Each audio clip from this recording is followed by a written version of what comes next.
In 1953, the CIA secretly drugged one of their own top scientists with LSD. 9 days later, he fell from a 13th floor hotel window. The CIA called it suicide. The forensic evidence says murder. This is a fully declassified story. New York City, November 28, 1953.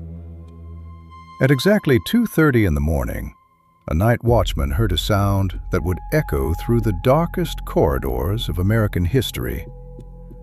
The shattering of thick hotel glass, followed by a sickening thud on the pavement of 7th Avenue. A man had plummeted 13 stories from room 1018A of the Hotel Statler. The police report called it a tragic suicide, a severe case of nervous exhaustion. But the police didn't know who was sleeping in the bed just a few feet from that broken window. They didn't know the dead man was Dr. Frank Olson, the CIA's top biological weapons scientist. And they certainly didn't know that just 9 days prior, his own agency had secretly poisoned him with a powerful experimental mind control drug.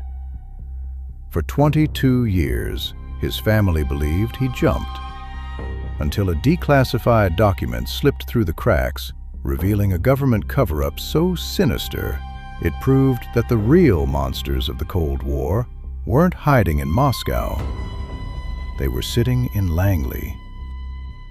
To understand why Frank Olson had to die, we must go back to the paranoia that consumed the 1950s.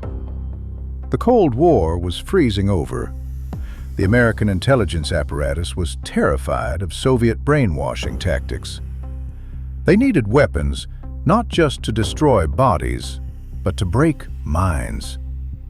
Enter Camp Detrick, Maryland, the epicenter of the U.S. biological warfare program. Frank Olson wasn't a spy in a trench coat. He was a brilliant biochemist, a father of 3, a man who loved magic tricks and making his children laugh. But inside the heavily guarded fences of Camp Detrick, Olson was developing nightmares. Aerosolized anthrax, deadly toxins, methods to distribute biological agents via everyday items like shaving cream or asthma inhalers. He was a key player in the Special Operations Division, working hand in hand with the CIA. But as the 1950s dragged on, the work grew darker. The CIA had birthed Project MK Ultra, the most extensive mind control program in American history. The goal? Perfecting chemical interrogation and total psychological subjugation. The problem? Frank Olson was a man afflicted by a fatal flaw for a shadow operative. He had a conscience. By late 1953, something had broken inside Frank Olson. He had traveled to Europe, visited Britain's Porton Down research facility and military installations in France and Germany. According to later investigations, Olson may have witnessed lethal interrogations, or worse, the testing of biological agents on live human subjects. He came home a changed man. His wife Alice noticed it immediately. The laughter stopped. The magic tricks stopped. He sat in silence for hours, staring at nothing. He told Alice he wanted out. He wanted to resign from the Special Operations Division. He wanted to leave the world of classified nightmares behind. But in the CIA of the 1950s, "I want to resign" was not a request. It was a threat. A man who knew about illegal biological weapons programs, who had witnessed classified interrogations abroad, who was showing signs of a moral crisis, that man was not an employee. he was a liability. On November 18, 1953, the Special Operations Division held a top-secret retreat at a remote cabin at Deep Creek Lake, Maryland. It was supposed to be a work conference. Drinks were poured after dinner.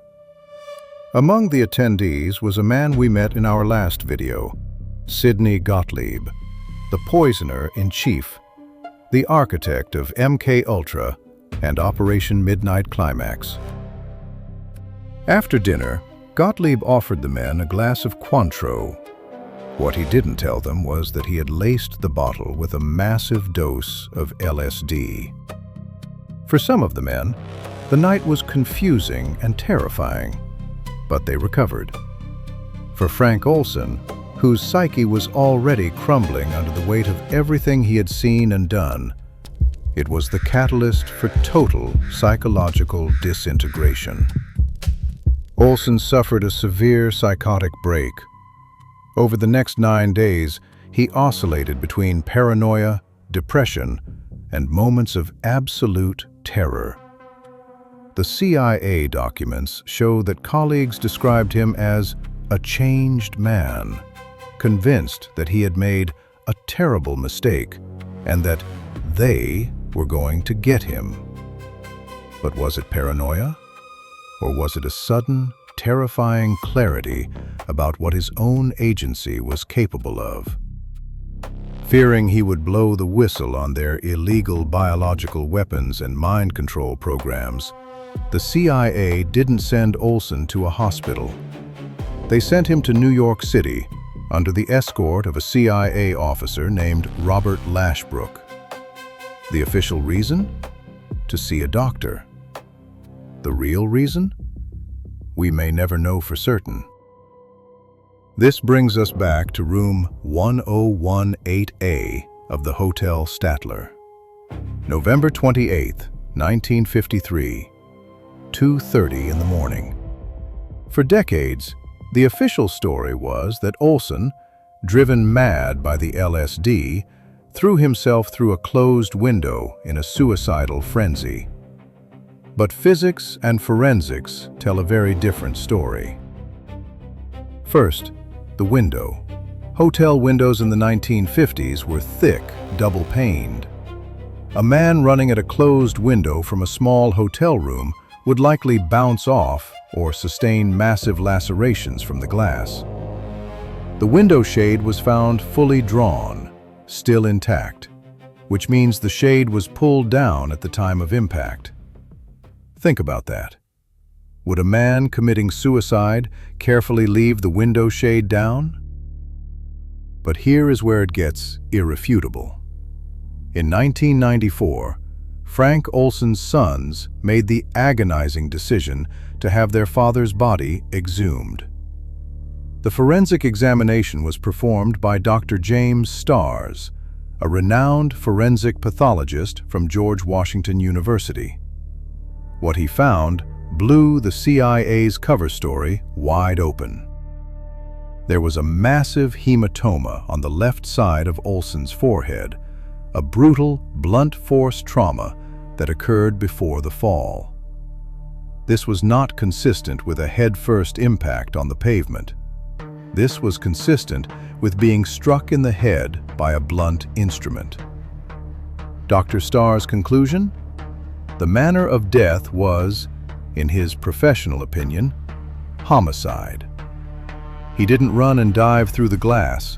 He was struck in the head, rendered unconscious, and thrown out the window. And if you need further evidence, consider a declassified CIA manual from that same era titled A Study of Assassination.